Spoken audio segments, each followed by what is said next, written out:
foreign policy, military policy, tensions in the Middle East, abortion, homosexuality, pornography, sexual ethics, media, technology, history, and America's godly heritage. We talk about anything that affects your faith, your family, or your freedom. So don't go anywhere, because Point of View starts right now.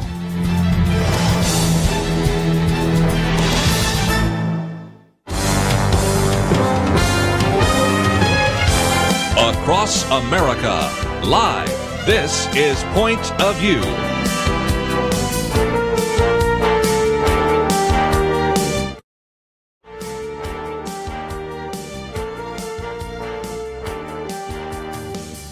And now, Kerby Anderson. Thank you for joining me today. It is our round table, and it has been a while since all three of us have been in the same room at the same time. I plead guilty for some of that, but again, we are just really thrilled that you can join us today for the 2 hours if you're able to listen to both hours, and we're going to be talking about everything from religious liberty to the issue of life and abortion, a number of judicial decisions coming down, and of course some of the controversy that has surfaced over the last couple of days with Uranium One and that issue, and then now, of course, the DNC and the Clinton campaign paying for the Russian dossier. We have lots to talk about. Penna? We do, and people count on Point of View to try to be able to make sense of it all, so we're going to try today. Well, let's, if we can, come to Kelly Shackelford, and a couple of very important cases. As always, Kelly, we've got those on our website, or they can, of course, go to firstliberty.org. Let's take the easy one first, the Cambridge Christian School case. That one seems so straightforward. You have two Christian schools. They're at a championship. They're using a public facility, yes, but they're both Christian groups. They have a prayer over the loudspeaker, at least they wanted to, and they're told they can't do that. And you would think sooner or later some court would say, you know, no harm, no foul. Not the case, right? No. Unfortunately, our judge was not Judge Kerby Anderson. It was somebody obviously with a either a different brain or one that's yes. Defected in some way, because the How decision in the world? Yes. is Crazy. The decision is that, I mean, and again, the original decision by the government here is just baffling, right? I mean, it's a state championship. There are two private Christian schools, and they said we'd like to do an announcement. I mean, a prayer like we always do, and they do. They, in fact, allow the teams to make announcements for the games and everything.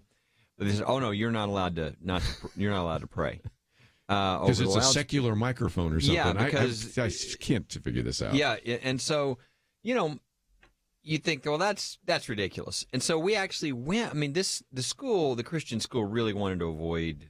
They were like, well, let's give them a chance to get this corrected. So they went to the board of the Florida High School Athletic Association and said, hey, let's avoid, can't we just get this corrected and make clear you don't discriminate, when you give over the microphone, and they refused, and so we filed a lawsuit, and then now we've got a federal judge saying the same thing, so we're having to appeal. And they were very specific. They said, look, well, the reason we banned you is because what you were going to say was going to be religious. This is what they said. That's we're Christian that's schools. kind of basic. Now, if all of a sudden you can't use a government microphone and say something religious because that would violate separation of church and state, well, can you talk about your faith on a public street or a sidewalk, or can you sing hymns in a park? Evidently not in this world, right? Because if you are using government property, then all of a sudden religion is there's some explosion that occurs when you mention anything religious and it's on government property. I mean, that's essentially what they're arguing, and this cannot be allowed to stand, or the implications are ridiculous. There's certainly, free speech is gone, free exercise is gone. So we've filed our appeal now, and we'll and this is in the Federal Court of Appeals, and hopefully we're going to get a 3-judge panel that'll say this has got to be overturned.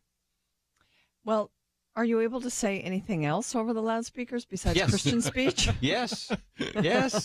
In fact, they talked about a number of things over the loudspeakers at the game. And it's kind of funny, right? They tell the Christians, well, you guys can't do that in the public schools, so you go and form your own schools. And so then they go and they form their own schools. And then they're told, okay, you formed your own schools, and now you're, competing with each other. But now we're going to tell you can't pray even when your own schools are playing each other. So it's like the Christian, folks that, just want to kind of have a Christian school or a prayer or anything like that can't win. I mean, even when they leave the public school, it seems like the government follows them and tries to make sure that they don't have a prayer before their football game. Well, again, we have that link on the website, and there's a place where you can sign a letter of support and also find out a little bit more about the case in case you'd like to know something about it. But one other one that I thought we'd bring up real quickly is John Brooks. I know he's in town here. We almost brought him on this program, but I think you can probably tell the case pretty simple there as well. Yeah, John is a guy who not only is a firefighter, but I mean it's a family thing. It goes back to his grandfather. Wow. He's one of these guys who, I think point of view listeners and Americans have a great respect for firefighters, how they put their life on the line for others and what they do, and that's what John's done. And but John made a commitment. He made a Nazarite vow, which I bet a lot of point of view listeners kind of immediately think of John the Baptist, right? Mm-hmm. Part of that Nazarite vow is you don't cut your hair. And so John he pulls his hair back if you saw the picture, which I think we have. Yep, if you do the link, you can see. Yeah, we have the video. You can see what it looks like. It's not like his hair's going everywhere, right? No. It's all pulled back. The long part in the back is even inside his shirt, etc. It's not a big deal. So it's not like it's a fire hazard. No, exactly. Okay.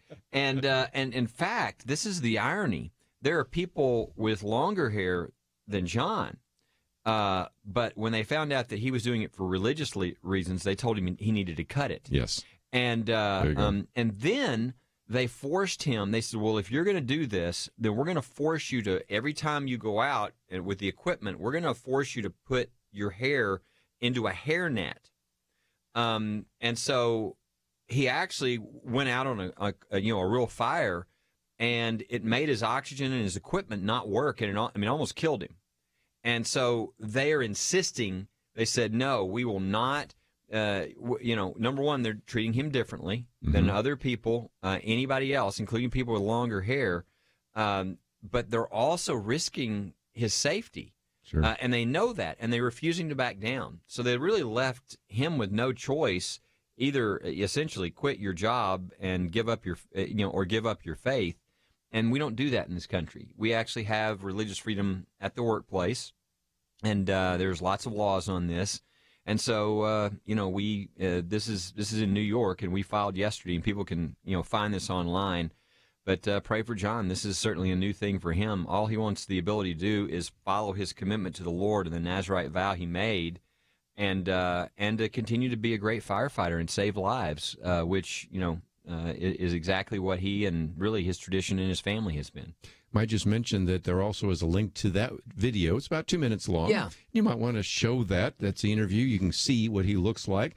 Put it on your Facebook page and start a conversation. So those are a couple of religious liberty cases that First Liberty is looking at. We'll probably get back to some of those a little bit later, but when we come back from the break, we have Father Frank Pavone on once again, and we're going to be talking about a couple of cases. Of course, we've been following the Pain-Capable Unborn Child Protection Act. We might get a comment from him about that, but also a case we have here. Federal judge forces the government to facilitate an abortion for an illegal minor, and so we'll talk about that with him. Penna Dexter with me, Kelly Shackelford. We have lots of great material on the website today because we have a lot to cover, so if you'd like to know more about any of those issues, or if you'd like to find a link to firstliberty.org, it's all available at our website, pointofview.net. We'll continue our conversation right after this.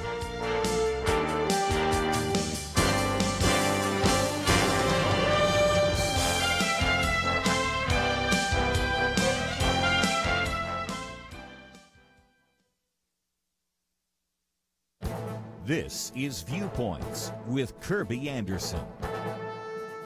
Two recent articles illustrate our uncertainty about the future of technology. One proclaims that more than 70% of U.S. fears robots taking over our lives. Another is a special edition of Time magazine that believes that artificial intelligence is the future of humankind. A recent Pew Research poll found that 72% of Americans express wariness or concern about a world where machines perform any of the tasks done by humans. This is more than double the number who were enthusiastic about the prospect. Perhaps the best example of the discontinuity between experts and the general public is the possibility of driverless cars. There is broad agreement among proponents of the technology that it would be safer than cars driven by distracted, drunk, or sleepy drivers. The American public disagrees. The author of the report says that people are not buying the safety argument about driverless vehicles. By contrast, the latest Time magazine special edition on artificial intelligence is quite sanguine about the possibilities of robots, computers, and machine intelligence. Each article explains the benefits to business, government, and the military. It explains how self-driving cars are safer and how we will enjoy various high-tech toys. Near the end, it does provide a range of reactions to artificial intelligence. Ray Kurzweil believes that AI will be achieved by 2029 and will be a great benefit to humans. By contrast, Stephen Hawking believes that AI could be the biggest event in human history, but also warns that it could be the last unless we learn how to avoid the risks. These are wise words and a good reason to be asking important questions about the impact of the new technologies. I'm Kerby Anderson, and that's my point of view.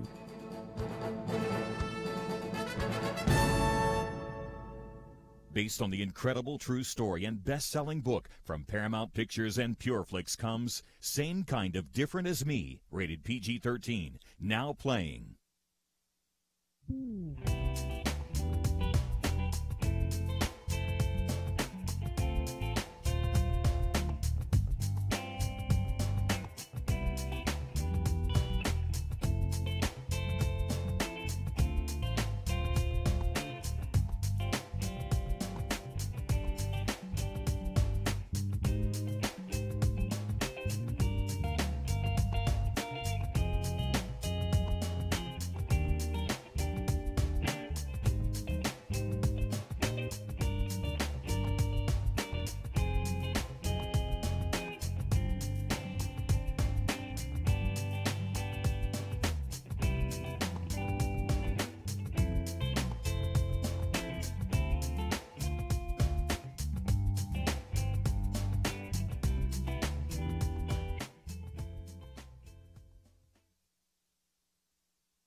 You're listening to Point of View, your listener-supported source for truth. Weekend edition. In studio with us today, Penna, Dexter, Kelly Shackelford, our typical roundtable group.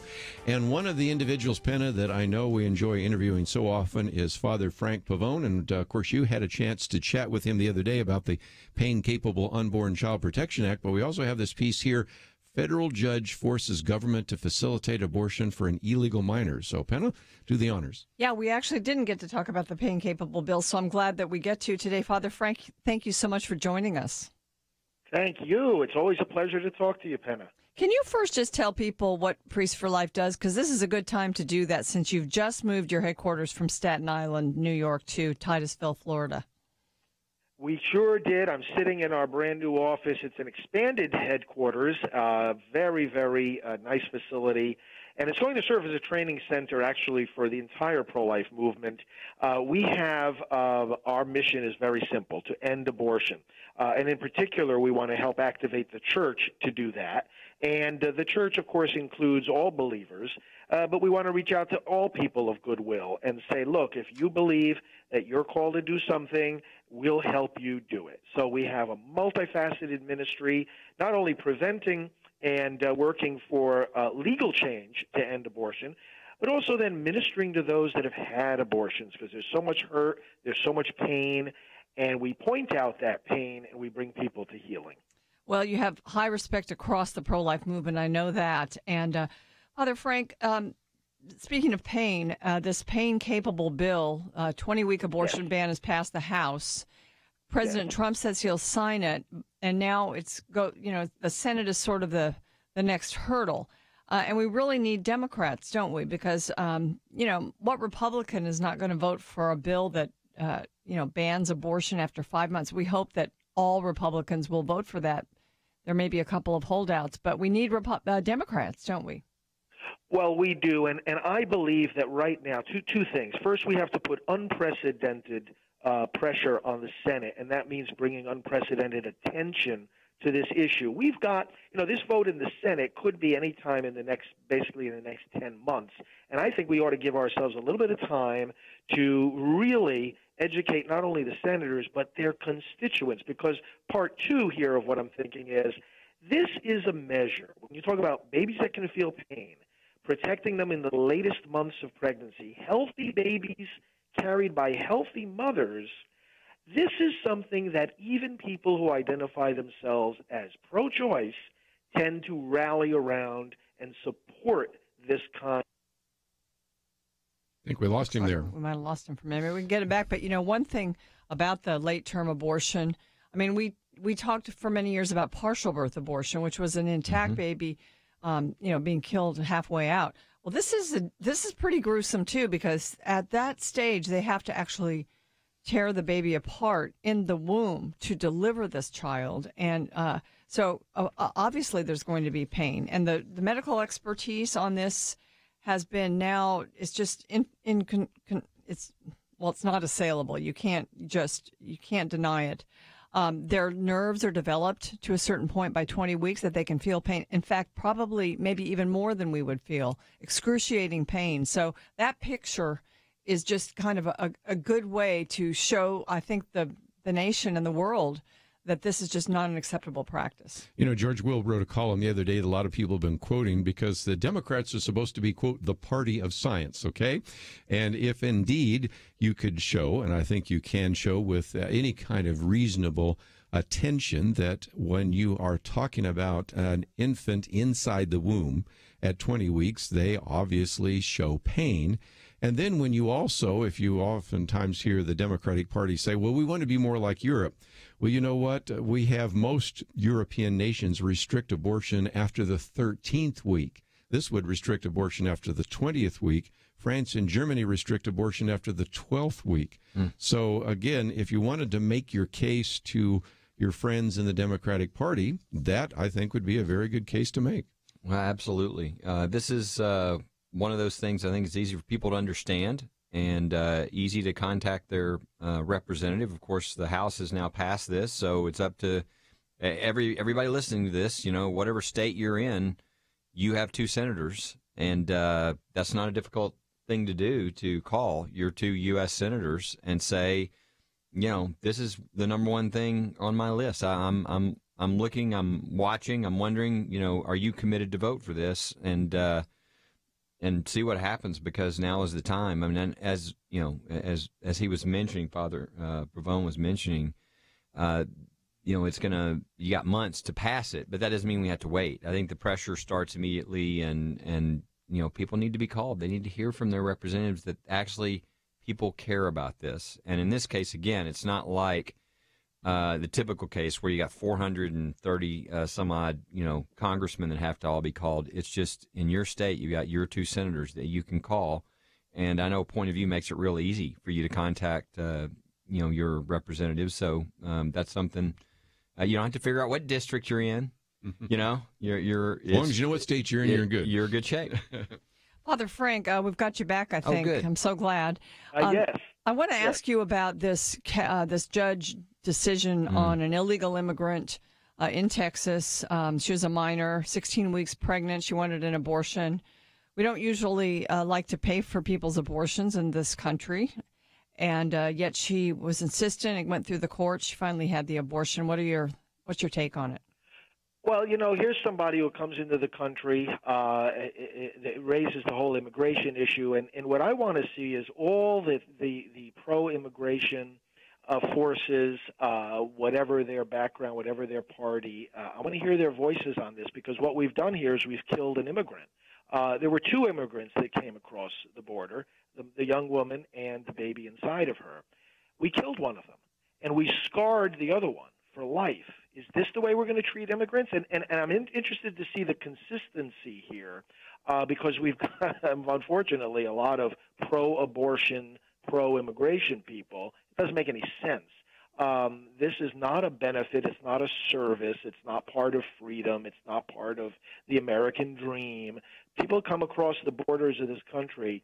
We shouldn't be ushering them into abortion clinics. The other thing about it is, who is the first immigrant The first immigrant is the child in the womb, and we're advocating for their right to cross that border from in the womb into birth. And this is something that, again, it calls all of us to a consistency of saying, what is really the best way to care for people? One thing we should know for sure is that the abortion issue is far more simple than all the complexities of immigration policy. And the simplicity of it rests on the fact that you never serve people by killing them or their children. So it's a sad case, and it's a case, hopefully, that will cause a lot of discussion around the kitchen tables of America and say, you know, where are we going with this? Why do we keep seeing abortion as a benefit for people? As you know, Penna, we have the Silent No More campaign, and I mean, the voices of the moms, the dads, the siblings, the family members about how abortion devastates them should really be ringing in our ears when we hear this story of this young girl. Yeah, I mean, later we can talk about whether this is going to become a habit and we're going to be like a mecca now for people to come in and get an abortion for free. But I just want to ask you one more question because we only have like a minute and a half before the bottom of the hour break. But you've been fighting the HHS mandate for years, and finally you've got a settlement. I mean, this administration has been good for that effort. And so just kind of explain your victory here. You know, no citizen should ever be forced to choose between following their faith and following the law. And that's the choice we and virtually every employer in America has had to face the last 5 years. Priests for Life was one of the first groups to bring this into federal court. We went all the way up to the Supreme Court. We had discussions with the Obama administration, which imposed the rule that said we have to offer abortion services in our health insurance plans. We said no, we will obey God rather than men. We fought it in the courts, and now with President Trump and his administration, there was no more dispute because they are committed to protecting our freedom. So we just entered into that settlement at our website, prolifecentral.com. People can see the whole case and learn what has happened, but this is a great victory for life and for religious freedom, and we say thank you, President Trump. Well, thank you for explaining 3 important issues to us here in one segment. We really appreciate it, and we appreciate all the work you do. Well, and I appreciate yours, and looking forward to the next time that we can chat together. We are too. Might just mention, too, we have some of those links. As a matter of fact, we also have the one priestforlife.org that you can find there as well. So lots of great resources available at our website, pointofview.net. When we come back, we want to talk about where are we with these judicial nominees. As a matter of fact, as I've been traveling to Oregon and California and Alaska, I think that's the number one question I've been getting. So Kelly Shackelford is going to give us a little bit of an update on some of that. Are there possibilities that some of these judicial nominees that have been languishing for some time might actually be confirmed? We'll talk about that right after this.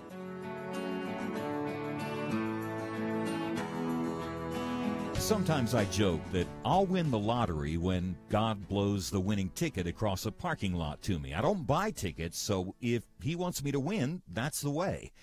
Pretty silly, right? But a lot of us take a similar stance when it comes to the ills of our culture. We don't do anything. We simply hope things will change.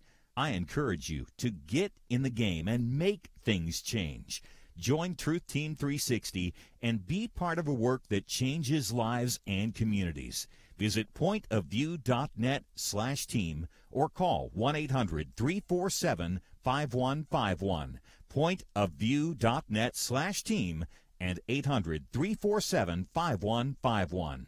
From Paramount Pictures and PureFlix comes Same Kind of Different as Me. Ron and Debbie Hall have everything they could ever want, except for a loving marriage. But when Debbie befriends a homeless man, their lives begin to intersect, and they are all changed forever. Amazing how far a little tender loving care can go. Same Kind of Different as Me, based on the true story, now playing, rated PG-13. May be inappropriate for children under 13. More information is available at samekindofdifferentasmemovie.com. Point of View will continue after this.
are listening to Point of View. The opinions expressed on Point of View do not necessarily reflect the views of the management or staff of this station. And now, here again, is Kerby Anderson. Weekend edition. If you would like to join our conversation, 1-800-351-1212. We've already talked about religious liberty and abortion, but I want to focus some time and attention here on these judicial nominees. Penna Dexter, Kelly Shackelford in studio.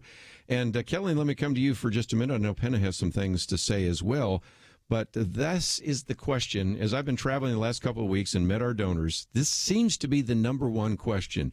Will President Trump be able to get his nominees through the Senate, because they've seen what seems to be a slow walk of these nominees? What's happening in that regard? Well, I think we're seeing movement. And I would point out first that there are somewhere over 160 seats being filled by the president. These are federal judicial positions for life, okay?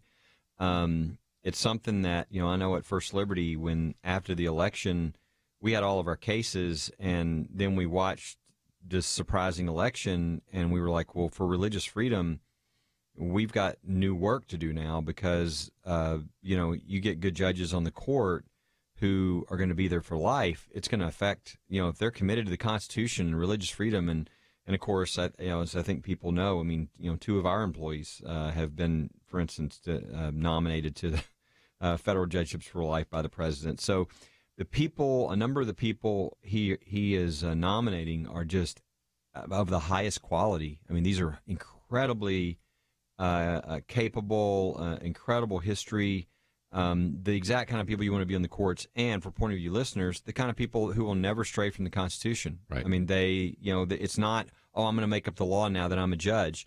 It's the opposite of that. It's, no, I'm here to follow the law and to preserve the Constitution. The problem had been that there'd been over 50 nominations, but only 6. Before, I think yesterday or the day before, only 6 judges had made it through. Mm-hmm. And it's because the Democrats in the Senate had decided this sort of approach, not only with judges, but really with all of President Trump's nominees, to just try to clog the system and slow it down. There's what's called a 30-hour rule, which is meant for a debate. But, for instance, this week, I think it was pointed out, somebody that Obama appointed. Yes. Okay. This is the one that just even had me shaking my head. That Obama appointed for a position, Schumer held up. Yeah, that's made no sense. And then, of course, they eventually got through, but it took 30 hours because it was a cloture vote. So he was reappointed by Trump. Yes. So he was so stellar that he would be acceptable to both Democrats and Republicans, and they still said that they had to have 30 hours of debate. Which shows that it's just delay. And so this is what they're doing with everybody, which creates a real problem. Right. Now, the other problem is what's called the blue slip, which is not, but the 30-hour is a rule. Now, but the Senate can change the rule with a majority vote. So the Republicans, if they wanted to, they can change the rule about the 30-hour because it's being abused. The blue slip is something where if it's the senators of the state where somebody, a judge, for instance, is being nominated by the president, mainly Court of Appeals is what we're talking about at a high level, they could return a blue slip. And so it was the way sort of the custom over the past 100 years for if a senator had a problem with a particular nominee to express that and to let them know that, hey, we're going to need to discuss this. It was never a veto. Well, I'll say never. There were 1 or 2 times where you had a Senate majority leader that allowed it to be a veto for very short. But the history is it was never a veto. It was a way to sort of communicate.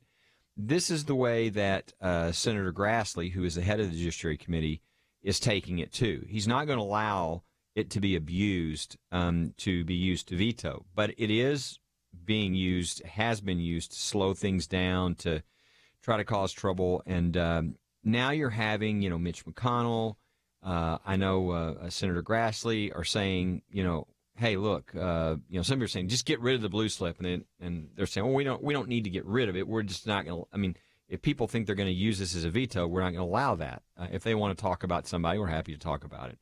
So there's been this delay. Well, it's starting to break. Pressure is coming because, for instance, as of Thursday, there were 22 judicial nominees waiting for a floor vote.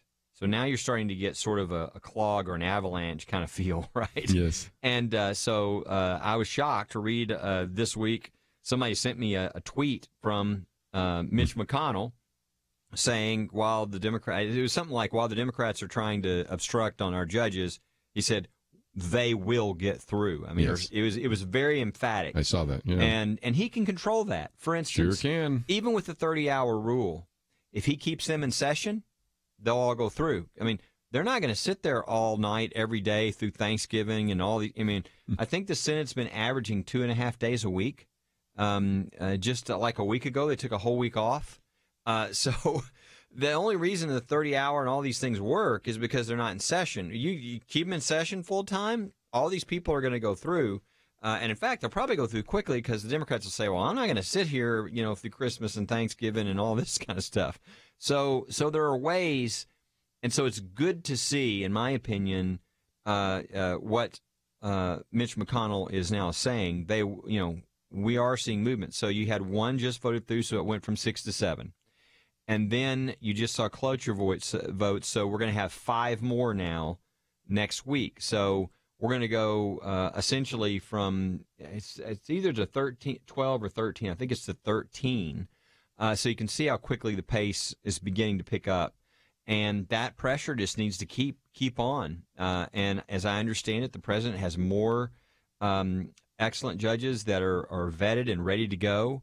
They just want to see movement before they announce the next. And so we're talking about 160-something seats. These are for life. I know. I know a number of these people personally, that there's some of the top legal minds in the country.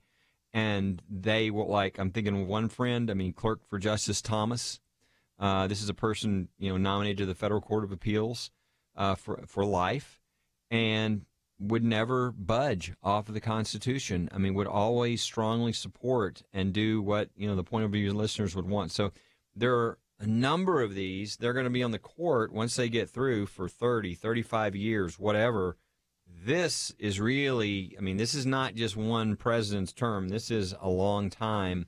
This is a big issue, and it is a good thing, I think, that we're now seeing movement from Mitch McConnell and from the Senate. So there's a couple of them here that we've talked about before. One is Joan Larson, and she was being held up by Al Franken. Right. There was no blue slip return for her. And so that one is now moved because, leadership is starting to see that these tactics are not helping us. Another one is Amy Coney Barrett. And this we spent a lot of time talking about because Dianne Feinstein, who's on the Judiciary Committee, said her dogma lives too loudly within her. Remember that whole issue? Yes. Amy Coney Barrett has been a professor at Notre Dame, and she's famously Catholic, a wonderful judge. These are all stellar judges. There was also a great floor speech by Senator Lankford from Oklahoma, and he discussed the 30-hour rule, how it's being abused. And he brought up this one nominee, and we just mentioned him. His name is Scott Polk. He's an Oklahoma district judge. He was nominated by Obama, renominated by Trump. He listed, I can't even read it. It's such a long list of credentials. And he's received many awards, and he's now a professor at the University of Oklahoma, professor of law. So the guy, there should be no question about him, and they don't need the 30 hours. And so that was just a way of making the point that we have many great nominees. Maybe some of them need to be discussed for 30 hours, probably not, but many that don't. And so, it's really being abused, and it's a way to slow the process down. And so, now leadership can take the bull by the horns and make it work better. And that looks like it's what's happening. And so, encouragement from people, I think, is a good thing. Yeah, I think they should get rid of the 30-hour rule. I think so too. I don't think it was meant for this purpose. It's being abused. It's unfortunate that we've gotten to the point of sort of cynical politics where a party would just say, well, we're just going to do it on everybody just to slow the whole system down. Look, the Republicans didn't like Obama, but they didn't say we're holding up all of his, and I'm not even talking about just judges. We're going to hold up all of his cabinet nominees and all of the, I mean, this is running the government, okay? Whoever won, let them pick the people, put them in place, criticize how they do. But the idea of just not allowing people to get in their position running, whether it's the Department of, you name it, right? I mean, we want those people in position to give their best shot, to do the best they can. And the idea of clogging the whole system, I think they should, change the 30-hour rule. But they don't have to. If they just keep them in session and say, we're not leaving until all these people are through, it would be amazing how fast they would be moving real fast. Let's take a break. You can hear Penna Dexter's commentary, and we'll be back with more right after this.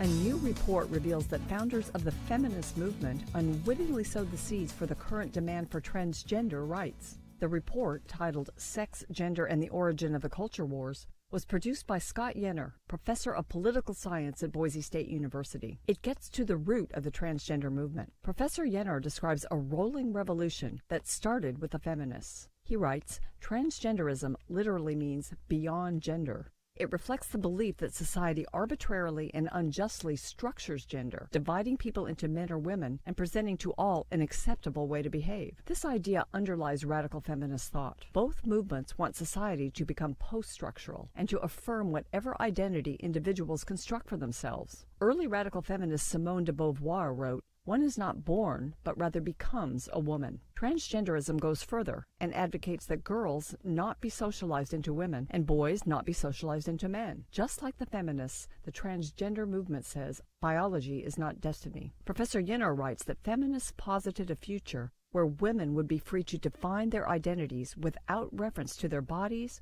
or to social expectations. This set the tone to take the society beyond gender. According to Professor Yenor, radical feminist Judith Butler first established the formal link between transgenderism and feminism. She advocated for transgressing what society accepts as reality, first by defending drag and cross-dressing, and then by encouraging other ways of living that would tear down our ideas of gender. Ideas like recognition for same-sex marriage subvert the norm. This was a step along the path toward transgender rights. Then comes the pressure to open public restrooms and showering facilities. This movement is not simply asking for toleration. This rolling revolution has brought us to the terrible place where the redefinition of biological reality demands public affirmation. For Point of View, I'm Penna Dexter.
Now, back to Point of View, your listener-supported source for truth. Back once again, if you'd like to join our conversation, 1-800-351-1212. For those of you listening online, you've heard Penna Dexter's commentary Beyond Gender. We'll get to that in due course. But since we're talking about the courts, I wanted to come back to you, Kelly, for just a minute.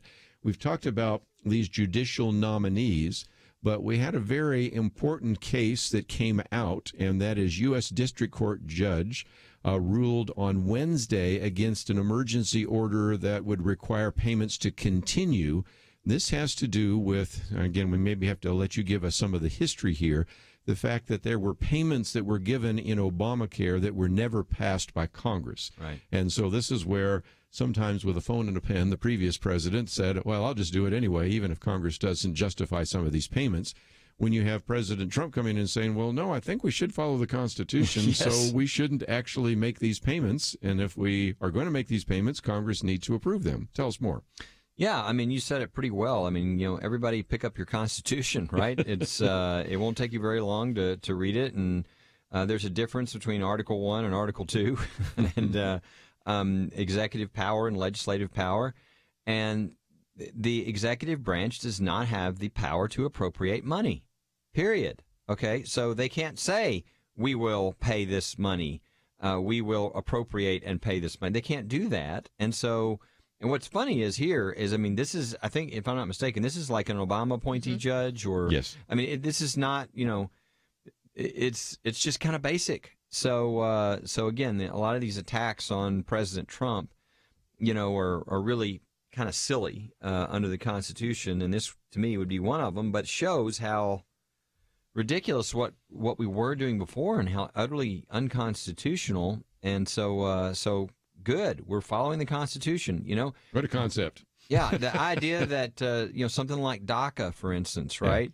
Yeah. Wherever you stand on it, whatever your beliefs are on what should be done, the president can't, do that. I mean, the president can't say, I'm making this new law and I'm getting rid of all these laws on the books and I'm going to do it differently and I'm going to decide which ones we're going to enforce and which ones we're not. That's the job of Congress if they want to make these changes to the immigration laws and dealing with this very specific situation. That is Congress's authority, responsibility. That's where it should lie.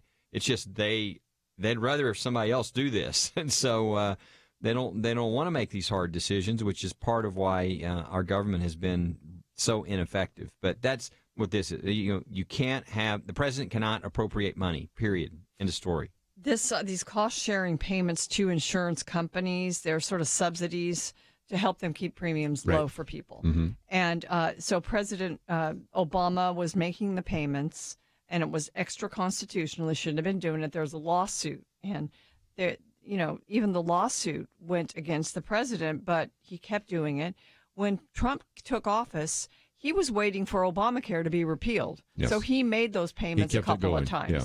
But then when the failure of the Congress to repeal and, do anything with Obamacare, he's come to this decision point, and he decided, I will not make the payments. The big lawsuit from 18 states, and this Obama-appointed judge has decided that the federal government that they're right in not making them. Now, it's not going to really hurt people because on the other end, there'll be subsidies that will make up that difference to the people that need it. But, this is it's just following the Constitution and the law, and I'm so glad to see, and I think it's worth pointing out, this president was not acting in an extreme manner in refusing to make them. I think the media tries to make it look that way, but that's not the case. He was following the Constitution. I was just with, I was in a small group where Attorney General Sessions spoke this week, well, actually yesterday. To me at the Heritage Foundation. And one of the things he focused on, one of the main things really, was the rule of law. And this is what, point of view listeners and we all need to understand is the ends don't justify the means. I mean, that's sort of the whole point of our country is even if we think there's a good end, the way that we get there is just as important, because if not, you'll find out that sort of complete government can do what it wants, will end up taking away everything from you. Right. So the rule of law is very important, that you follow things in the right way, whatever the issue is, whatever you're wanting done. And I even heard from a couple of cabinet secretaries that said, we've got some things we need to unwind. And I know one of these, he's a good lawyer and was in the Department of Justice. And he said, I'm not going to unwind this, the way that the previous administration did by just saying, well, I'm just going to declare this rule no good. No, what I'm going to do is go through the process where you take comments, even within an agency, you take comments and administrative, and you get rid of it in the right way. So good point. It's really important. The rule of law is what makes us different from banana republics, and so it's very important that we do things in the right way, even if you want something done. I might just mention that we are going to get back into some of the issues in the news, the Clinton campaign and the DNC paying for research for the Russian dossier, the uranium one, and some of those issues. But Penna said something just before I take a break that's worth picking up on, and that is how the media covered this. One of the things I really have been trying to train our listeners over the last couple of years is to have some discernment. When you see as a headline or you see some particular article, think about whether that is the case, because here, what it is an unconstitutional payment was being given and actually provided for month after month after month. And when the president stepped in to actually follow the Constitution, he got vilified, didn't he, Penna? And so that's, I think, an important issue to recognize. Just turn this around a little bit. Just imagine in the previous administration, maybe if George Bush funded an agency that was trying to debunk global warming, and then President Obama comes in and says, well, this is ridiculous, and he had done it unconstitutionally and pulled it out. I don't think the New York Times would be saying what a draconian action was taken there. So sometimes when you see these stories, it's worth reading maybe the second or third or 15th paragraph or finding somebody else's story about this, because these were unconstitutional payments, and actually President Trump, like him or not, did the right thing and followed the Constitution. He did. I think that's why point of view is so important, because we can help you. You know, I read the Washington Post every day. I go crazy with it right now because some of it, their news is totally fake news. But I read it. But then I have the worldview that we've developed and that we understand here. So I can look at the article and I can find out where they're lying and I can figure out where they're spinning. And so that's what we're trying to train you, the listener, to do with your consumption of news, whether it be, you know, you're listening to the news, you're watching, even Fox. Sometimes you've got to go in there and you've got to discern, you know, what's really true and right. And so it's all out there and it's so biased right now. It really is. Major media outlets are so utterly biased. There's such a divide in the country. Fortunately, we have some conservative news sources, and we are here as a tool for you, and we hope that you will, you know, really try to listen every day, because every day you're getting your mind trained to face what you're going to face. I've been blown away most here just recently by this Russia stuff and how... We'll get into that next hour. Yeah. How that's being covered. Or not covered in some cases. That's what I mean. It's shocking. I mean, Ignored. This is no-brainer media coverage, you know, stuff, and it's. I mean, I really am. I mean, I know the media is biased, but this is a level of bias that is so intentional and so I'm going to deceive the American people.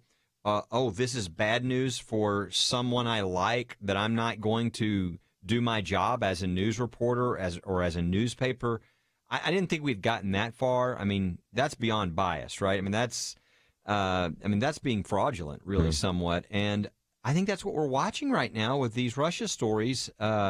It's shocking, the coverage. And thank goodness we have a diversity of groups so that the information is getting out.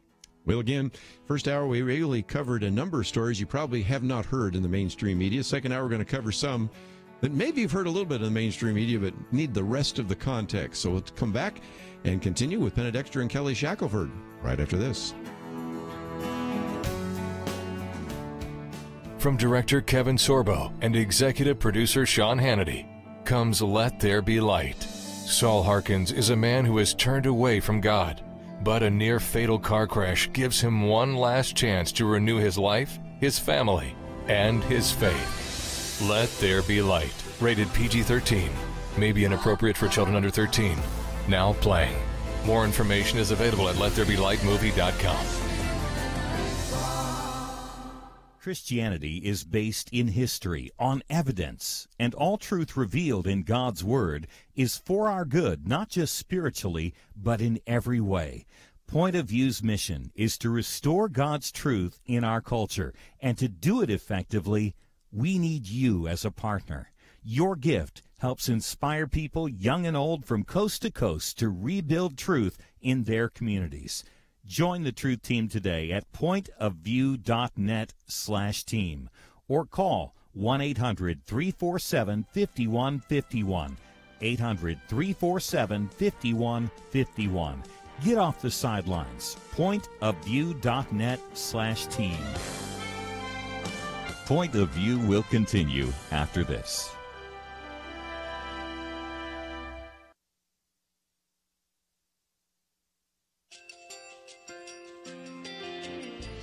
I just want to thank you so much for all the wonderful programming you have.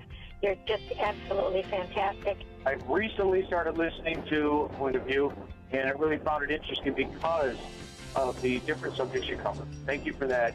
I really appreciate everything that you do in keeping us informed. Thank you, Kerby, for everything that you have been doing. I appreciate all the work that you're doing, advocating for the Word of God. Thank you so much. Point of View, I think, is absolutely necessary because it's a Christian perspective, a biblical worldview perspective, and receive very current, up-to-date information about what is really going on, week to week in our culture, which is changing so rapidly, and yet it's morally sliding backwards. Yeah, I'm just, first of all, I thank you guys. Y'all's program is wonderful, and enjoy it every day. I learn so much every time I listen to it. Point of View Radio Talk Show.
Hi, this is Kerby Anderson. You know, each day we take on the tough issues and provide a biblical perspective to them. The topics we cover are wide-ranging.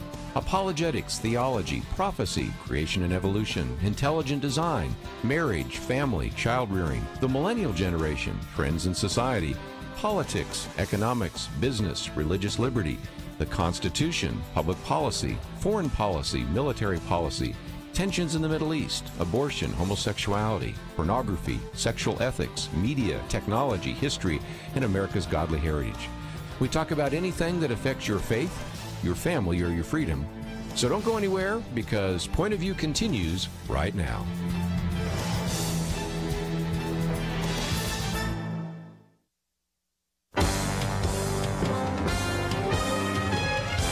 Across America, live.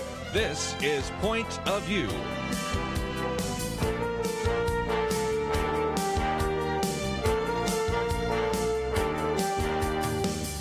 And now, Kerby Anderson.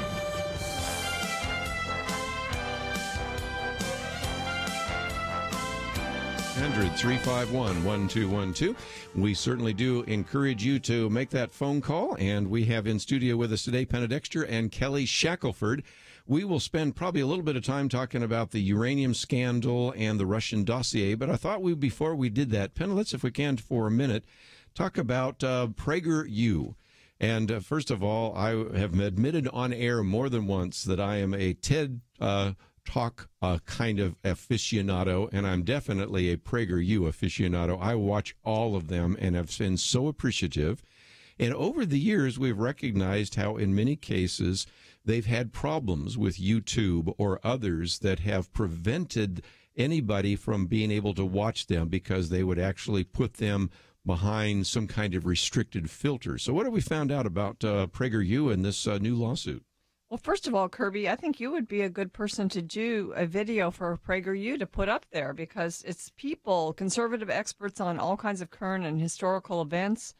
Dennis Prager, a talk show host, started this, and they're short and concise, they're graphics-based, and they go, they're seen by millions on YouTube, but now they're being censored in many ways, pulled down, and many of the videos regarding Israel, first of all, were censored. Others about discussions of history of the Korean War, legal decisions by courts, Supreme Court, other current events issues, male-female difference issues, environmental issues. So anything that doesn't toe the liberal line, really. And so this is just part of, to me, this whole censorship of conservative ideas, but being done by, the big media platforms, that we've got to fight back against it, because if we don't, our voice will be silenced. And so there is a lawsuit now against Google and YouTube for censoring these videos. One of the things we talked about years ago with Craig Parshall, when he was the legal representation there at the National Religious Broadcasters, is some of that censorship. But this is not just a Christian issue now. One of the studies that I've been following, and I'm going to do a commentary on it, is by Robert Epstein. Now, when I was at Georgetown, we actually read some of the research done by Epstein, so I got to believe he's older than I am, but nevertheless, he's been looking at the social media and the gatekeepers to social media. So here, even the secular world, the academic world now is starting to say, these people are acting like monopolies. They are acting like censors. Yes, it's a private company, so it's not necessarily governed by the First Amendment. But Kelly, I'd love to get your thoughts about this, because it is an open forum in one sense because of the internet. It's closed in another sense, but they're using the internet in the first place, and it seems to me there's still some First Amendment issues, aren't there?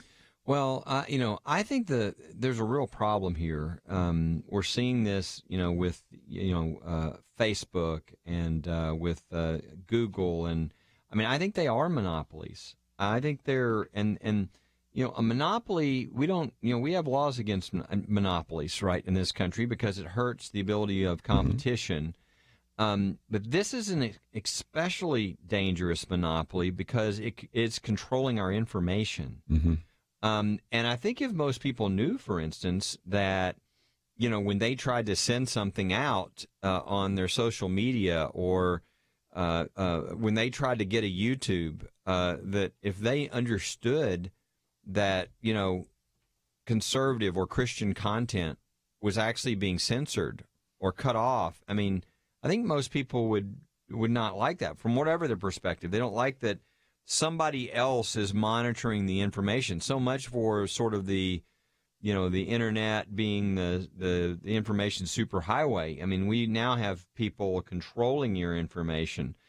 I think technically they don't come under the current antitrust laws because of the way they were constructed. True. But I think they need to. Yeah. I think you're going to start seeing some hearings. I've got to think soon because, I mean, Marsha Blackburn's ad that she ran running for office was banned because of what it said about abortion and or Planned Parenthood.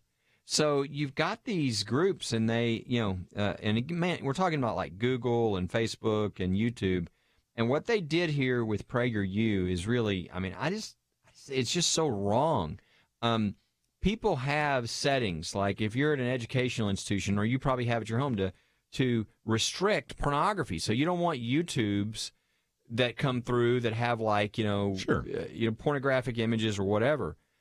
That's what they did with the PragerU, with these PragerU videos. They put them in that, and there's nothing like that in there. It's just they're talking conservative philosophy or about the founding of the country or whatever.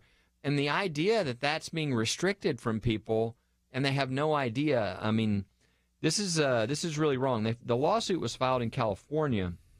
California has actually a sort of a history of something that's a little different, which is normally when you sue for a free speech violation or censorship, you sue the government because the government, the First Amendment, for instance, only restricts the government.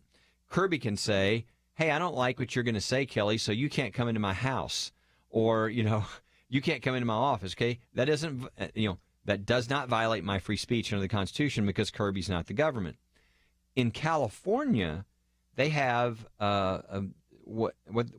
somewhat of a unique history in that there were some people that were speaking at like a shopping mall, and it was a privately owned shopping mall, but it was like a public kind of area there you go. Where people gather.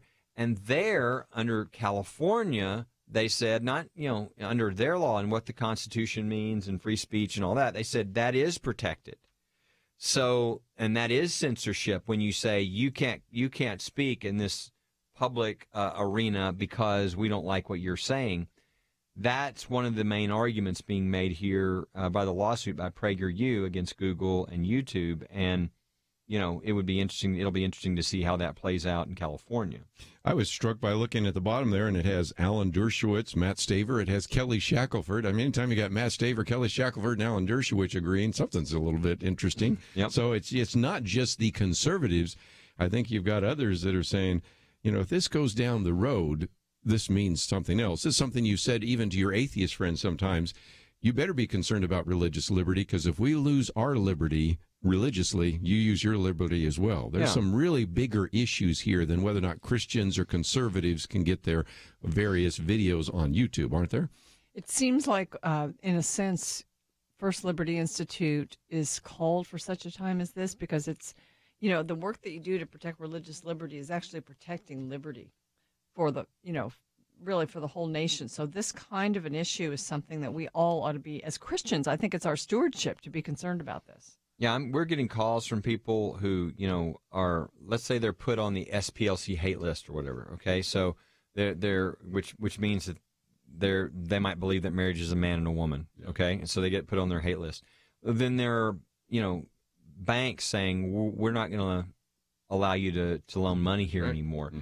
There are credit card companies saying we're going to cut off your ability to take credit cards. You're going to basically they're freeze them out of commerce because of this. And so this. If you allow monopolies that have total control to do this, it's very dangerous for free speech. If you'd like to join our conversation, we'd love to hear from you. 1-800-351-1212. We'll talk about the Russia connection right after this.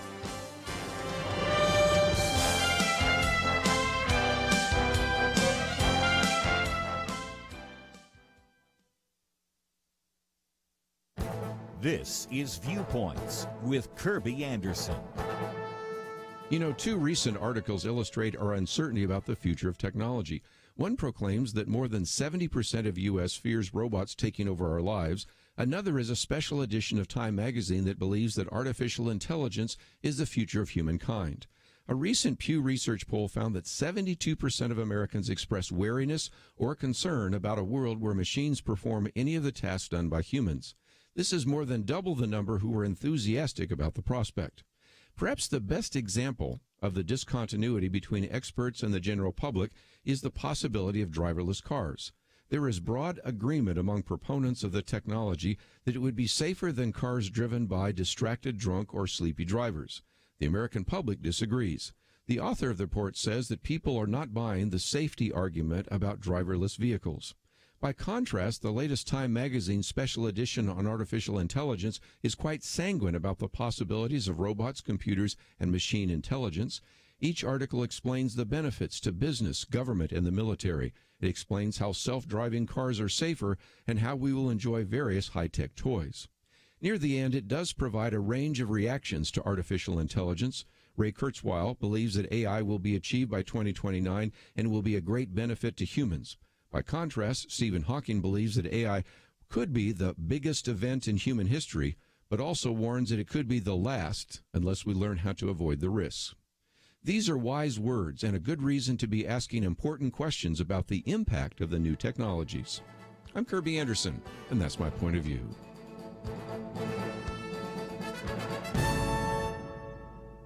Based on the incredible true story and best-selling book from Paramount Pictures and PureFlix comes Same Kind of Different as Me, rated PG-13, now playing.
You're listening to Point of View, your listener-supported source for truth. Back once again, if you'd like to join our conversation, 1-800-351-1212. Or you can kind of sit back and listen and take some notes, because we would encourage you to find some of the articles we've posted today on the website, pointofview.net. Penna, Dexter, Kelly, Shackelford. And just before we get into the issue that everybody's been talking about this week, first Russia and the issue of uranium, and then Russia and the dossier, I thought we'd mention one other one. Penna, Dexter, some of our listeners might remember years ago where we had real concerns about the fact that the IRS was not granting some of these Tea Party groups status, either a 501c3 or a 501c4. They traced it back to what looked like Lois Lerner and the Internal Revenue Service really preventing them from getting their tax-exempt status. We now have a decision coming down, so what have we found out? Well, first of all, Lois Lerner, as we were mentioning in the break, she never really had to pay for her illegal activities. She got to retire. She probably has a nice pension. But Attorney General Jeff Sessions, and this is a press release from the Department of Justice, announced today that the Department of Justice has entered into settlements pending approval by the district courts in 2 cases brought by groups whose tax-exempt status was delayed significantly by the IRS. And I think this shows that there's more to come. Many groups had their tax-exempt. It was years before they finally got their tax-exempt status, or they're just now going to get it because of these settlements. I think there might be some money involved here, too. Yes, there is. Because just think, if you don't have your tax-exempt, if you're a nonprofit or you want to be a nonprofit, you can take donations. You can't take tax-deductible donations. Well, if and you're Kelly, not. you know a lot of these people. You've represented some of them, haven't the you? first 2 groups that I haven't heard of these groups. The first one is Linchpins of Liberty. Linchpins of Liberty and NorCal Tea Party Patriots. It's a lot of Tea Party groups. It is, yeah, and I would think my good friend Jay Sekulow, I know, worked on one of those tax cases and was actually, people don't know this, he was a tax lawyer when he started a little bit. Wow. And did good work. Of course, now he's gone on to lower things like representing the president. I told him he was a nut, the other day. I said, "You're crazy for what you're doing," but actually, he's just top quality, and loved Jay and his wife for years. But so this is a good victory, but I just don't like the fact that the victory is, and look, this is the kind of thing we need to remember. This is because the Attorney General is Jeff Sessions, and said, this is wrong. We're stopping this. He filed a brief the other day, the Justice Department did, on behalf of 2 Christian young men who were told they couldn't share their gospel on a college campus unless they were in, quote, one of the free speech zones, the specific area the government could say that you could speak. It's great to have somebody in the Justice Department that actually wants to follow the rule of law and the Constitution and will actually make sure that the Justice Department does their job. And in this case, they did the right thing, but it's, you wish that the people that were involved in this really inappropriate activity would be punished in some way. And the problem is, as you mentioned, like Lois Lerner took the fifth, when they called her to testify, and these people seem to always get away with this stuff. And I think, abusing the government and the IRS to attack your political enemies, I mean, that goes back to something that we created felonies for under Richard Nixon, because we said we don't want to ever see the government used in that way. And so while it's good that this is over, and hopefully this will stop, and then there's going to be a new IRS commissioner. I think the president announced his nominee. We need to make sure that long-term this never happens again. One of the other groups was True the Vote. You worked with them as well. And so you're not just talking about somebody getting away with this, the inability to educate individuals and look at voter records, and also there's just a lot more at stake even than just the fact that Lois Lerner got a free pass on this, right? No, that's right. Catherine Engelbrecht, I mean, if you remember what happened to her, I mean, she started a little nonprofit and evidently angered the administration, and next thing she knew, I forget how many, OSHA was investigating her husband's business. FBI, OSHA, EPA, everything. I mean, it was just the whole world crashed down upon her. And this is the type of thing that should never happen to any American. And when it does happen, people should be criminally prosecuted. Whoever's behind this should be in jail. The officials that follow through with abusing the government in this way to attack a citizen because of their beliefs or their political activity, that should be at the top of the list in this country. Because if you want to know, I mean, that's the closest thing we think to a dictatorship or something in another country where, a democratic republic is really destroyed. So these are really bad things that happen. I'm glad this stopped, but I wish there was a way to make sure that nobody would ever dare do this again, because I think that's even more important. Yeah, you really need that deterrent factor. I would think so. We don't have that. Well, if you've been keeping track, I think we've already covered about 15 events and stories already, so we got a few more. Let's come to the ones people have been talking about. Let's start with the one a while back, and that has to do with the uranium issue. Now, we've had Peter Schweitzer on this program like a year ago, so back to Kelly's point that these stories never get covered. Peter Schweitzer writes about this in Clinton Cash, and the mainstream media goes, okay, whatever, and just ignores it. Well, they can only ignore it so long until John Solomon has a piece that comes out in The Hill, because that's kind of the publication of record for Congress, and all of a sudden you had to cover this idea that was there bribery when former President Bill Clinton received $500,000 for a simple speech in Russia while his wife was the Secretary of State, and more than $100 million goes into the coffers of the Clinton Foundation. Somebody a long time ago, if they were really curious about this, and the Washington Post and the New York Times would have followed up on Peter Schweitzer, but Kelly, that makes your case that some of this just languishes. Nobody ever covers it. This is important, and what's starting to come out, and a lot of the story about whether Trump colluded with Russia, it was silly. They haven't really found anything yet of him really doing that. They make a big deal when his son has a meeting when somebody says they've got some dirt on the other campaign and all this, and that's huge. Right? It's like Time Magazine said it's over or whatever they said, right? I mean, the extreme. Now we get information that's much, much more specific, that is admitted.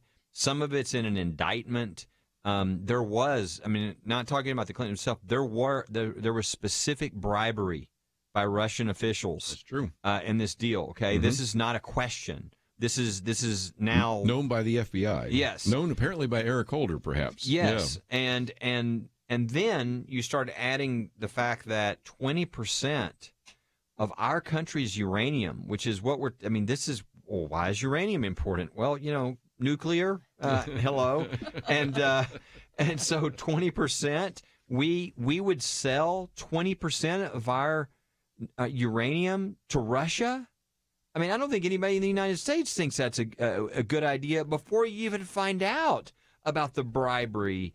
And then adding to the bribery, what I think could, I mean, look at the Menendez trial that's going on right now. It's over this very thing. Was it bribery? Does anybody really think that $100 million would come from Russia and Russia contacts into the Clinton Foundation when it's right before and during this deal? Does anybody that really? They're not related? Yeah.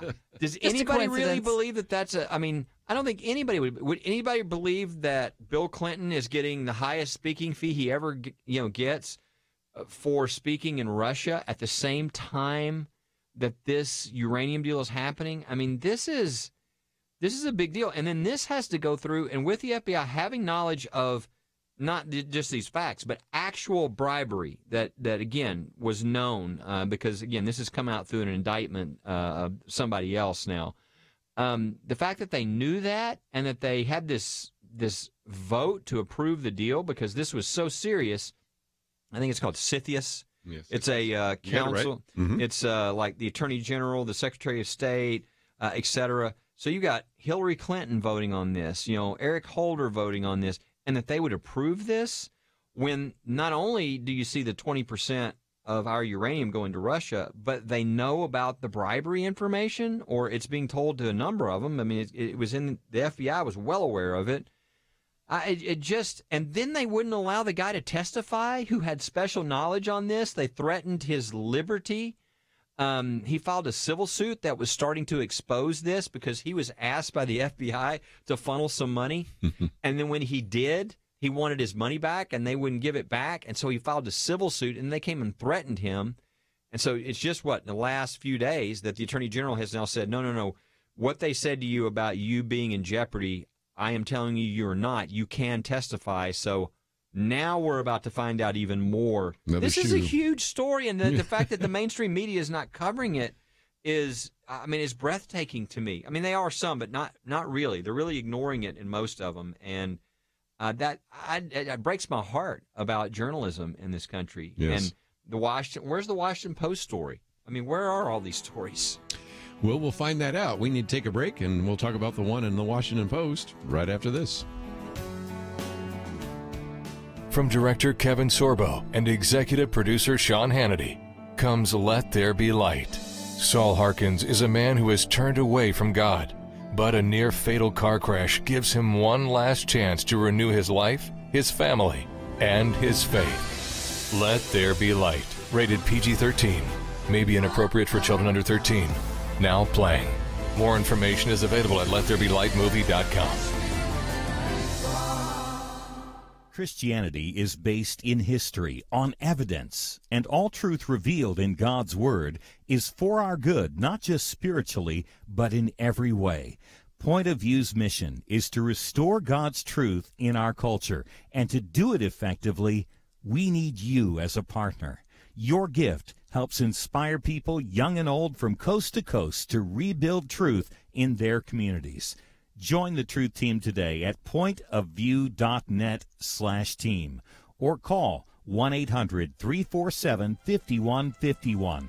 800-347-5151. Get off the sidelines. Pointofview.net/team. Point of View will continue after this.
are listening to Point of View. The opinions expressed on Point of View do not necessarily reflect the views of the management or staff of this station. And now, here again is Kerby Anderson. Penna Half Hour, if you'd like to join us, 1-800-351-1212. Penna, Dexter, Kelly, Shackelford. We spent just a little bit of time talking about this particular case that appeared in The Hill. FBI uncovered Russian bribery before Obama administration approved controversial nuclear deal with Moscow. And then, of course, this week, the Washington Post, just a few days ago, Clinton campaign DNC paid for Russia research that led to the Russian dossier. Penna, let's see if we can come back to that one on uranium for just a minute, because here, as Kelly reminded us, you have individuals sitting down.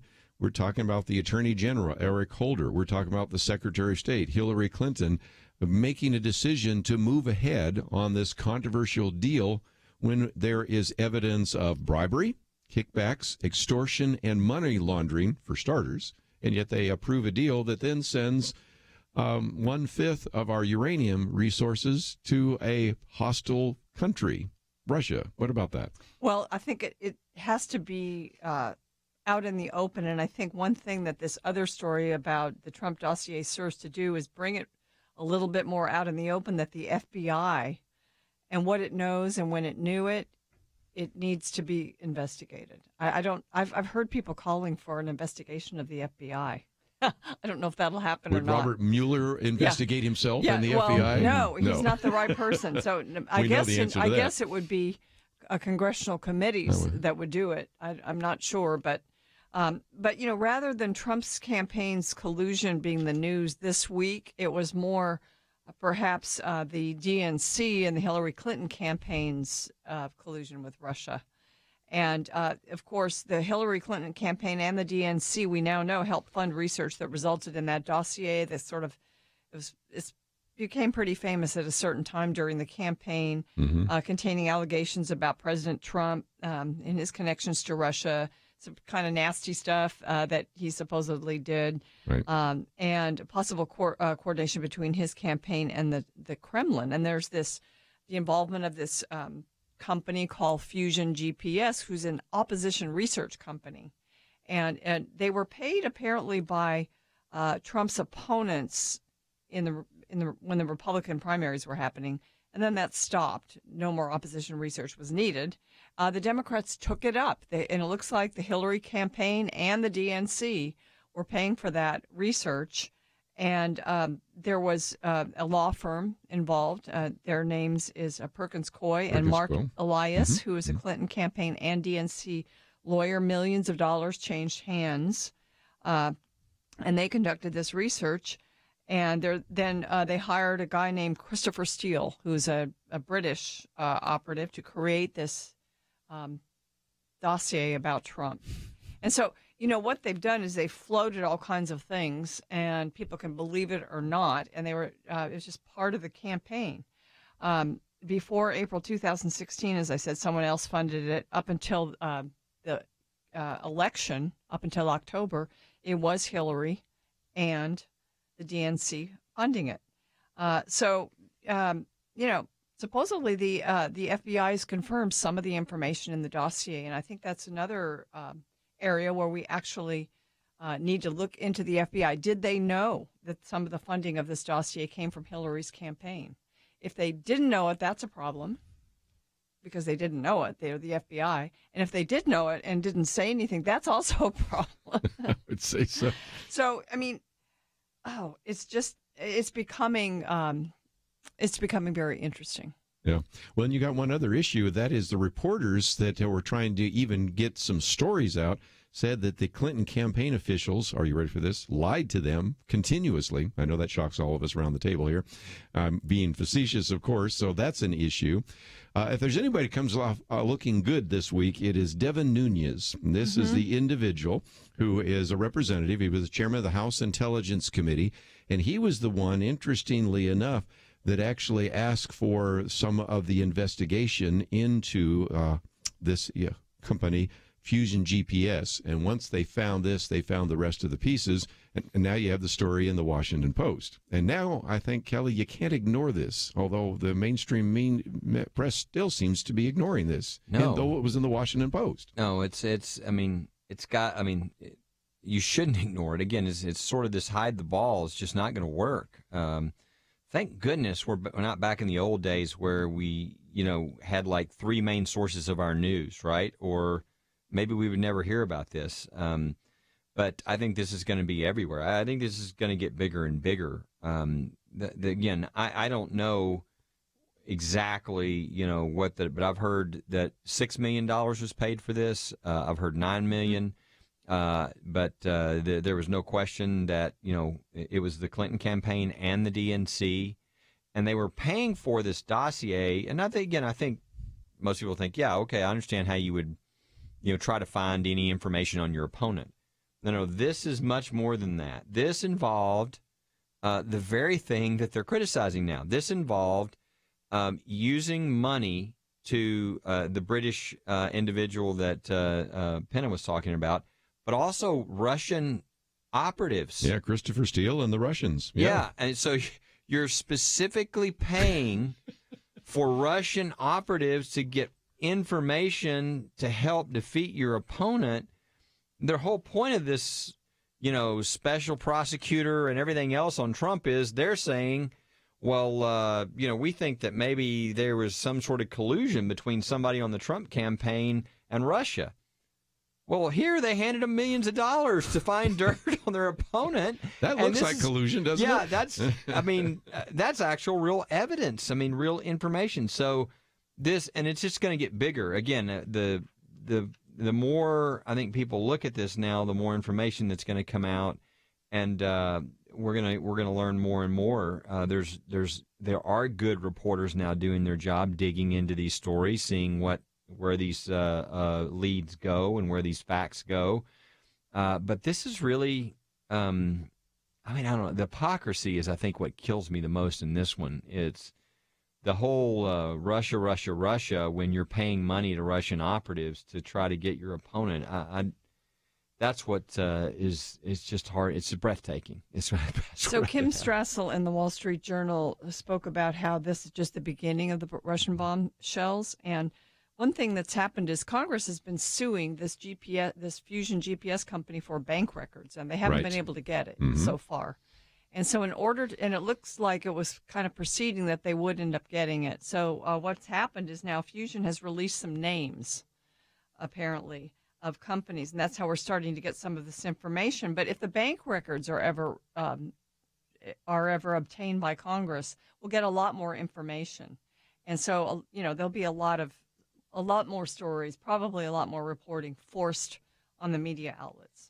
One of the things the Washington Post article said is the dossier itself became a lightning rod for these investigations and really for the independent prosecutors. So there's another issue as well, and that is all of the time and effort, all the lawyers that Donald Trump and his campaign and his family had to hire, all the depositions, all the investigation was a smokescreen to take away the fact that if there was any kind of Russian collusion, it was with the Democrats and Hillary Clinton, not with the Republicans and Donald Trump. Well, and that information that, again, money was spent with foreign people like Russian, agents to get information on Trump, and then that information was given to the FBI, and then here's what's going to be, this is the thing that's going to be fascinating. I know where you're going with this, right? Yes.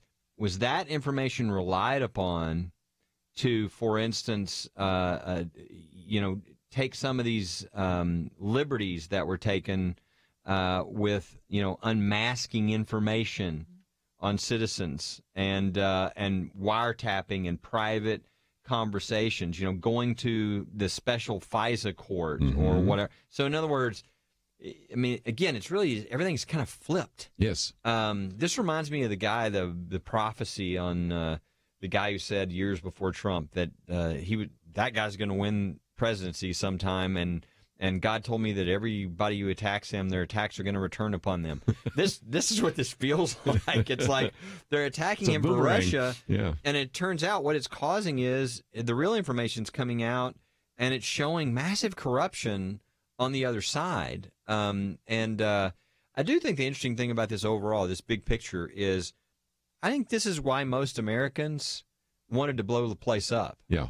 Not that they knew all this information. I don't think any of us knew, but they were like, something's wrong with Washington, D.C. Something's wrong with our representative government. I mean, and think of the things we talked about, the IRS being used to attack your opponents, that now, they're saying this was wrong, we did it, et cetera. The information coming out about bribery, about giving our stuff to Russia, about all these things, it's just confirming what Americans were ultimately saying, which is we don't care. It's not a matter of who we like for president. We want somebody to blow the place up because something's wrong there. And I think this is just showing that we've got a lot of problems that we need to fix and clean up. We'll continue our conversation right after these important messages.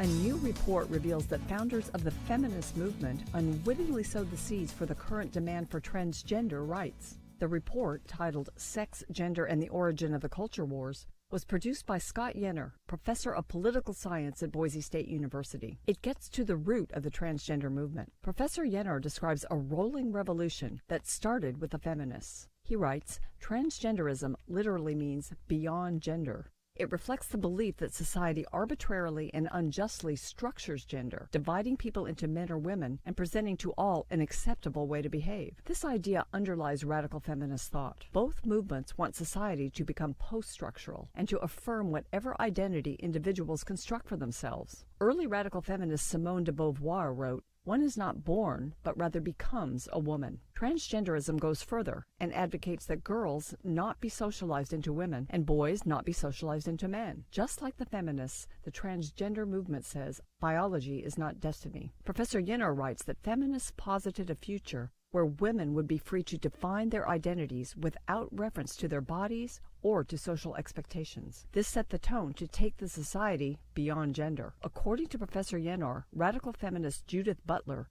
first established the formal link between transgenderism and feminism. She advocated for transgressing what society accepts as reality, first by defending drag and cross-dressing, and then by encouraging other ways of living that would tear down our ideas of gender. Ideas like recognition for same-sex marriage subvert the norm. This was a step along the path toward transgender rights. Then comes the pressure to open public restrooms and showering facilities. This movement is not simply asking for toleration. This rolling revolution has brought us to the terrible place where the redefinition of biological reality demands public affirmation. For Point of View, I'm Penna Dexter.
Now, back to Point of View, your listener-supported source for truth. Back for a few more minutes, and if you'd like to join us, you can do so, but I suspect at this point you want to just sit back and hear some more of the things that we are covering. I have not even tried to keep track of every topic, but one of those, if you were listening online, is the commentary by Penna Dexter called Beyond Gender. Let me first of all say that if you would like to receive her commentaries or mine, you can sign up. We actually have the banner right there that says Viewpoints, and you can sign up today and receive it in your inbox. Mine will come to your inbox Monday through Friday. What we're talking about with Penna will come on Saturday. But again, this is another issue. A new report reveals that the founders of the feminist movement unwittingly sowed the seeds for the current demand for transgender rights. Tell us more. Well, it is interesting, and this is this report was written by a professor named Scott Yenor. He's at Boise State University, and there's just another side story about him because he started getting in trouble and opposition from his school for writing this report. Why are we not surprised? Not surprised by that. But he has written it, and it makes so much sense. I'd never really thought of this before, but if you look at the feminist movement, they would say that that your gender is constructed, that it's not really biological. It doesn't just originate with your birth. And they would demand that people would look at it that way. They would say, this phrase, biology is not destiny. So I'm not a woman just because my biology says I am. Well, where else do we hear that? The transgender movement is based on that concept. And yes, so it is. He makes the point in this report and other places that he's written that it's actually sort of become a rolling revolution, is what he calls it. And so that here's where we are in that revolution now. And the bottom line is just as the feminists demanded and have really transformed the society, that they be recognized in a different way than we traditionally recognized women. They have demanded this. In fact, if you can get in real trouble if you say something that offends one of these feminists, and sometimes you don't even know you're doing it. And if you sometimes even if you call them a woman, you are offending them. Well, guess what? Here we are. Now you can't say a person is the sex that they are physically, and you are being called out to change all policies. And along the way, we had some damage, things like throwing marriage out the window, and in our law, in our court decision that we had back in 2015, I guess it was. So, it's a continuum. And this denial of the way God made us is a continuum, and the feminists really did a lot of damage by starting that and getting us to buy into their agenda. Well, and if you were the enemy of God, what would be the first thing, the ultimate thing to go after? Well, in the very beginning, right? Yeah. God made them male and female, and that distinctive is how God started the human race, and now it's under attack. And what's interesting also is, not only that subject from a biblical standpoint for point of view listeners, but it's interesting how then that backs into the political arena and our government and our country. As Penna said, you had the Obergefell decision that just came down on same-sex marriage. We've got the abortion issue, right? We've got the Pain Capable Act we talked about earlier today and all these things. And we've got judges being appointed. Let's say this president appoints 2 more Supreme Court justices, which is very, very possible. Quite likely. Roe v. Wade could be over. Should be, if those kind of justices who just said, we're just going to follow the Constitution. We're not here to make laws. Obergefell, same-sex marriage, which, again, was a creation. Again, read the Constitution as much as you want. You're not going to find the founder saying, oh, yeah, there's this right to same-sex marriage in here. It's a limited government constitution, and the Bill of Rights don't provide that. That's sort of left to the states, left to people out there to make their own decisions on. So it's interesting how a lot of these biblical issues and the very things Penn is talking about here do relate back to our politics and to our judges we're appointing now and to all the things we're talking about. So some of these people that say, oh, no, I'm just going to go to church and I'm not going to be involved in these things. It's an abdication of responsibility, and it's the old famous phrase, right? Silence in the face of evil is sin. And especially when God has given you an opportunity to speak. When he says, there's evil around you right now, and I want you to speak truth. Maybe it's going to result in people understanding my creation better, how I made male and female. Maybe it's going to help them understand the preciousness of life. Mm-hmm. Maybe it's going to help them understand the beauty of marriage and what it represents, the bride of Christ, and what's coming in the future. The beauty, the magnificence, the beyond our even understanding of what God is trying to communicate on the positive side is where we can now come in, and he's opened the door.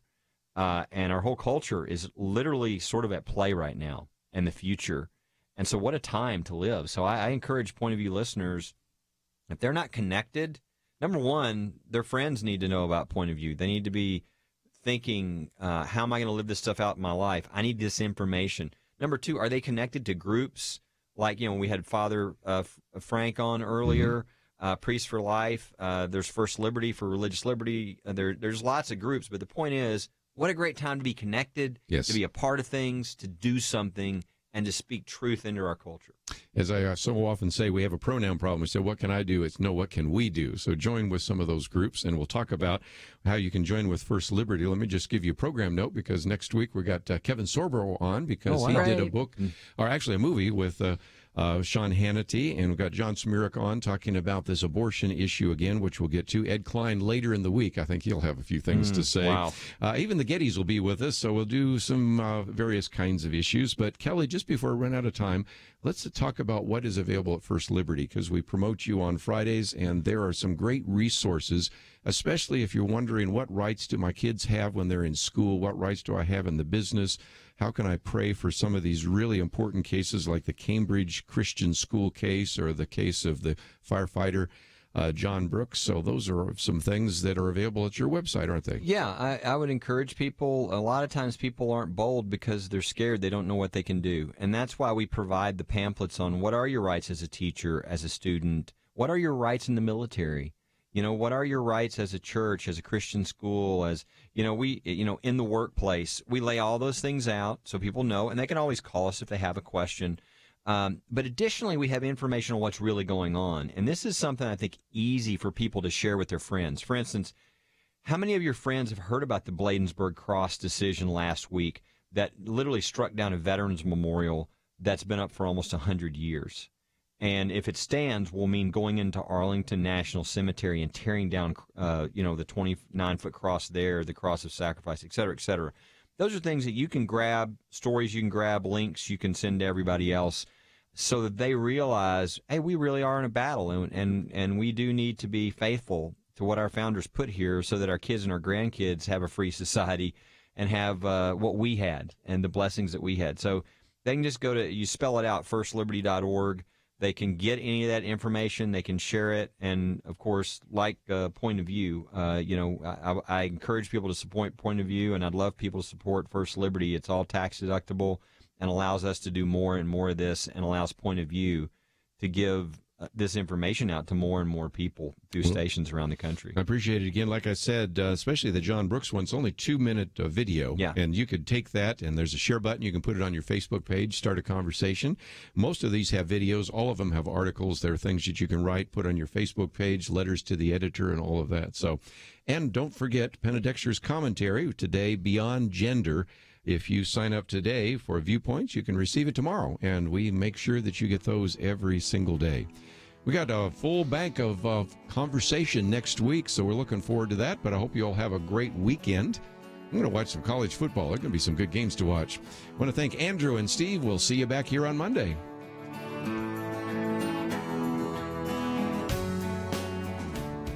From director Kevin Sorbo and executive producer Sean Hannity comes Let There Be Light. Saul Harkins is a man who has turned away from God, but a near-fatal car crash gives him one last chance to renew his life, his family, and his faith. Let There Be Light, rated PG-13, may be inappropriate for children under 13. Now playing. More information is available at LetThereBeLightMovie.com. Christianity is based in history, on evidence, and all truth revealed in God's Word is for our good, not just spiritually, but in every way. Point of View's mission is to restore God's truth in our culture, and to do it effectively, we need you as a partner. Your gift helps inspire people, young and old, from coast to coast to rebuild truth in their communities. Join the Truth Team today at pointofview.net/team or call 1-800-347-5151, 800-347-5151. Get off the sidelines. pointofview.net/team. Point of View is produced by Point of View Ministries.